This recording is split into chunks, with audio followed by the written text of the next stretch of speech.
तो हम लोग सोना वगैरह खरीदते हैं, बॉन्ड्स वगैरह खरीदते हैं, तो समय आने पर 10 साल बाद 20 साल बाद उसको दाम में बेचेंगे और अपने घर परिवार के जो हमारे खर्चे हैं लड़की बेटी की शादी वो करें।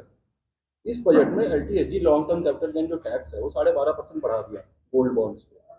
तो हम अगर प्रॉफिट लेंगे, प्रॉफिट का 12.5% तो हमारा गवर्नमेंट ले लेगी, घटाने की बजाय इसको बढ़ा दीजिए। कि उम्मीद ये कर रहे थे जो निवेशक हैं हमारे आर्थिक एक्सपर्ट, तो उम्मीद ये कर रहे थे कि इसको अगर घटा देगी सरकार तो आम आदमी का फायदा होगा, लेकिन उन्होंने घटाने की बजाय बढ़ा दिया और उसको साढ़े जो 10% था वो 12.5%। इससे तो नुकसान हुआ ना आम आदमी का। ये अर्थव्यवस्था की फाइन ट्यूनिंग है। मैं समझता हूं कि बजट से पहले असली बजट एक और आ चुका है, जो जीएसटी रिफॉर्म्स हमने पिछले अगस्त सितंबर में किए, और हमने जीएसटी की दरों को बहुत कम किया, लेकिन हमारा नेट कलेक्शन वहीं रहा, बल्कि और बढ़ गया कई सेक्टर्स में।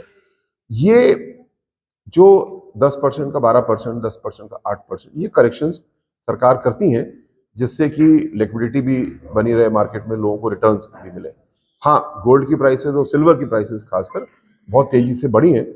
सरकार उसको संज्ञान में ले रही है, और उसके लिए अगर मार्केट में कोई इंटरवेंशन की, एडजस्टमेंट की जरूरत महसूस होगी तो सरकार करेगी। विपक्षी दल इसीलिए तो आरोप लगा रहे हैं कि ये pro business versus pro people budget है। इसको 5%, अखिलेश यादव कह रहे हैं कि केवल 5% लोगों का फायदा होगा, 95% जो आम आदमी है भारत का उसका कोई फायदा नहीं होगा।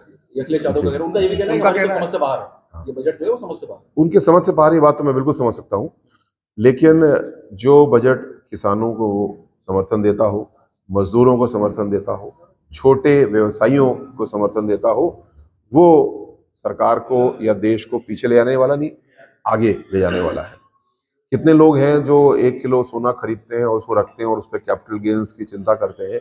मैं समझता हूँ ज्यादातर लोग जो सोना खरीदते हैं हमारे आपके ऐसे परिवार के, वो महिलाएं कुछ सोना खरीदती हैं, उसको पहनती हैं और शोभा उनकी बढ़ती है।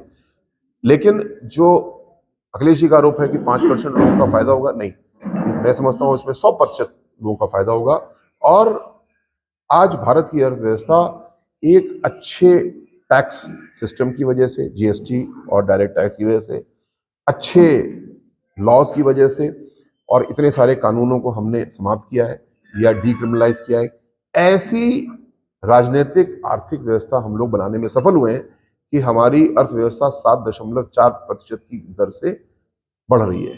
दुनिया की कोई बड़ी अर्थव्यवस्था इतनी तेजी से ग्रो नहीं कर रही है जितना भारत की अर्थव्यवस्था कर रही है। क्यों? सरकार नहीं कर रही है, ये तो हमारी इकोनॉमी कर रही है, लेकिन सरकार एक माहौल बना करके दे रही है। मोदी जी ने जो एक पारदर्शी माहौल बनाया है, मजबूत संस्थाएं विकसित की हैं, उसका परिणाम है कि आज हम लोग अच्छा, हमारी इकोनॉमी अच्छा कर रही है, हमारे किसान अच्छा कर रहे हैं, और अंत में सबका साथ और सबका विकास, ये केवल नारा नहीं है, ये हमारी हर नीति की नींव है। जब हम बात करते हैं किसी भी योजना की, तो सबसे पहले हम ध्यान देते हैं कि इसमें महिलाओं के लिए, पिछड़े वर्ग के लिए, एससी के लिए, दिव्यांग के लिए, वरिष्ठ जन के लिए, कोई भी ऐसा वर्ग जिसको कि कुछ एक्स्ट्रा समर्थन की जरूरत है, वो हम उसको समाहित रखते हैं। और तभी आज बहुत तेजी के साथ में अर्थव्यवस्था बढ़ भी रही है, मतलब ग्रोथ भी हो रही है, और साथ साथ समावेशी है, इंक्लूसिव।